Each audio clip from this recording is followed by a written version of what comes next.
సత్యం, మీ విద్యార్థులు ఎంత చూడముచ్చటగా నృత్యం చేశారయ్యా.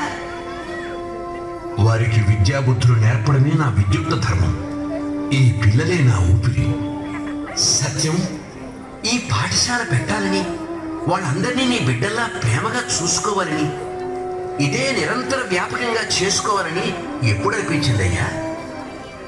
నీకు తెలుసు శ్రీధరం, నాకు పిల్లలు లేరని. ఆ మనోవ్యధతో ఉన్న నాకు ప్రశాంతిని వెళ్ళమని, భగవాన్ బాబా వారిని దర్శించమని, దయామయుడైన ఆ స్వామిని ప్రార్థించమని మిత్రుడు సలహా ఇచ్చాడు. మరి ప్రశాంతిని వెళ్ళావా? బాబా వారిని దర్శనం చేసుకున్నావా? సతీ సమేతంగా ప్రశాంతిని వెళ్ళాను. ప్రేమమూర్తి భగవాన్ బాబా వారి దివ్యమంగళ స్వరూపాన్ని దర్శించాను.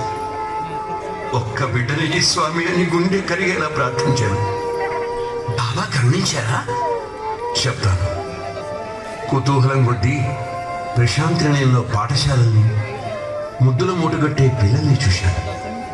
జీవితంలో మొదటిసారిగా నా కర్తవ్యం ఏమిటో నాకు అర్థమైంది. ఆస్తంతా మీ ఈ పాఠశాల నిర్మించాను.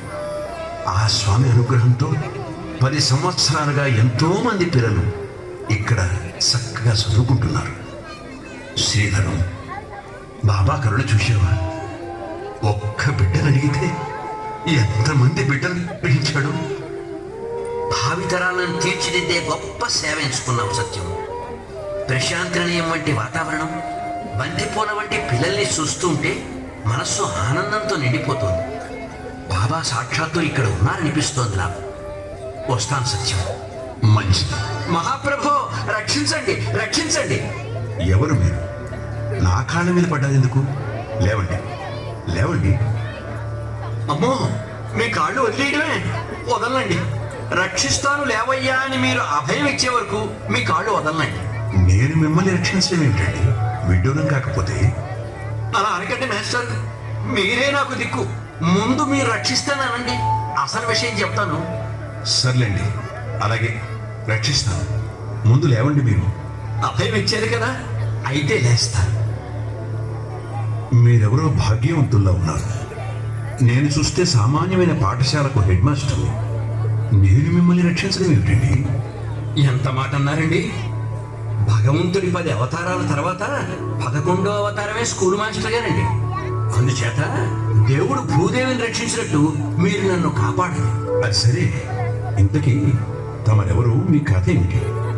అలా అడగండి, చెప్తాను. నా పేరు ఆనందపురం బ్రహ్మానందం అండి. చిన్నప్పుడు ఎప్పుడు నవ్వుతూ ఉండేవాడిటండి. అది చూసి ముచ్చటపడి మా తాత నాకు బ్రహ్మానందం అని పేరు పెట్టాడు. తమరేం చేస్తూ ఉంటారు? వ్యాపారం అండి. ఏం వ్యాపారం? ఇది అదే లేదండి.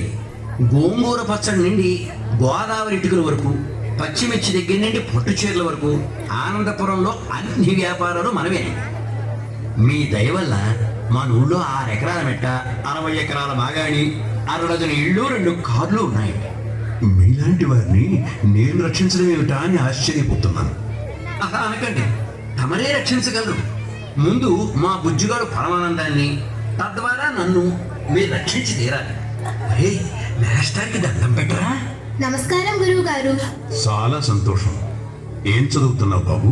ఆ ఒక్కటి అడగండి. మాస్టారు, నువ్వు ఉండరా, నన్ను చెప్పని. మా వాడు సరిగ్గా చదువు చెప్పేవాడు లేక పాడైపోతున్నాడండి. అలాగా? ఏ క్లాస్ చదువుతున్నావు బాబు? క్లాస్ సంగతి అటుంచండి, పనికిరాని పద్యాలన్నీ నేర్చుకుని పాడైపోతున్నాడండి.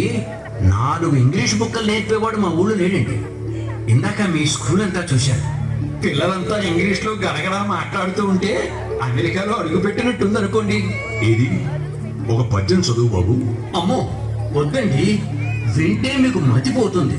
పిల్లలకి చదువు చెప్పే ముందు వాళ్ళకి వచ్చింది ఏమిటో తెలుసుకోవాలి కదా బ్రహ్మానందం గారు. ఓహో అలాగా, అయితే సరే ఓ పద్యం చదువురా బుజ్జి. నీ పాద కమల సేవయో నీ పాదార్చకుల తోడి నియము నితాంత పారభూత దయయును తాపస మందార నాకు దయసేయగదే. ఇదిగో ఇదండి వరుస. ఇలాంటి పద్యాలన్నీ చదివి పడిపోతున్నాడండి. ఇది చాలా మంచి పద్యం నాన్న. అబ్బబ్బా నువ్వు ఉండరా, నన్ను మాట్లాడిని. నిజమే బ్రహ్మానందం గారు, ఎంతో మంచి పద్యం అది. మహాభాగవతంలో ప్రహ్లాదుడు చెప్పింది. ఏం మంచి అండి, ఇలాంటి పద్యాలన్నీ నేర్చుకుంటే మా వాడు గౌతమ బుద్ధుడో గాంధీ మహాత్ముడో అవుతాడు. మంచిదే కదా? దేశానికి మంచిదండి, నాకేం మంచి. ఆశ్చర్యంగా ఉంది. మీ వాడు గొప్పవాడు కావడం మీకు ఇష్టం లేదా? ఏం గొప్ప అండి, గాంధీ గారికి గౌతమ బుద్ధుడికి విగ్రహాలున్నాయి కానీ నాకు తెలియగలుగుతాను వాళ్ళ సంపాదన ఎంతండి. అజరామరమైన కీర్తి వారి సంపాదన, మానవ జాతి ఉద్ధరణ వారి సంపాదన. ఆ సంపాదన బ్యాంక్ అకౌంట్ లో పడదు కదండి. పేరు ప్రతిష్టలతో కడుపు నిడుతుందా మాస్టారు. వారు సంపాదించిన ఘనత సమాజాన్ని సుఖ సంతోషాలతో నింపింది. దానివల్ల మనకేం లాభం మాస్టారు, మన బ్యాంకు బ్యాలెన్స్ పెరగదు కదా. అయితే ఇంతకీ మీ అబ్బాయి ఏం కావాలనుకుంటున్నారు మీరు? మా వాడు అమెరికాలో 60 కోట్లకు అధిపతో ఆటం బాంబుల వ్యాపారం కావాలండి. ఆటం బాంబుల వ్యాపారమా? ఈ రోజుల్లో వాటికే కదండి ఎక్కువ డిమాండ్. ధనం కోసం ప్రజలను నాశనం చేసే మరణాయుధాలు అమ్ముతారు. పెద్ద పెద్ద దేశాలే బాంబులు అమ్ముతూ ఉంటే మనం చేస్తే తప్పేమిటి మేస్టారు. నేను కారులో తిరుగుతున్నాను, మా వాడు విమానాల్లో తిరగాలి, అది నా కోరిక. నాకు విమానం వద్దు నాన్న.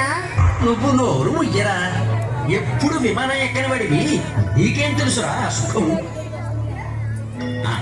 మేస్టారు, నేను లక్షల్లో రూపాయలు సంపాదించాను, మా వాడు కోట్లలో డాలర్లు సంపాదించాలి, అది నా కోరిక. అందుకు నన్నేం చేయమంటారు? అర్జెంటుగా మా వాడిని మీ స్కూల్లో చేర్చుకుని ఈ పద్యాలు శ్లోకాలు వాడి బుర్రలోంచి తుడిచేసి ding dong bell, baa baa black sheep, twinkle twinkle little star వాడి బుర్రలో దట్టించేసి కేజీ లెక్కన ఇంగ్లీష్ చదువు చెప్పేసి 10 ఏళ్లలో ఫారిన్ దొరలా మా వాడిని తీర్చిదిద్దాలి.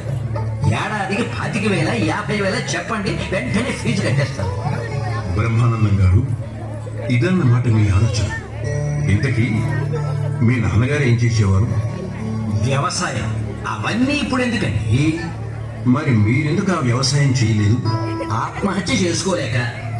అదిగాక ఆ వృత్తి, దాని మీద వచ్చే సంపాదన, మా నాన్న పద్ధతి నాకు నచ్చలేదండి.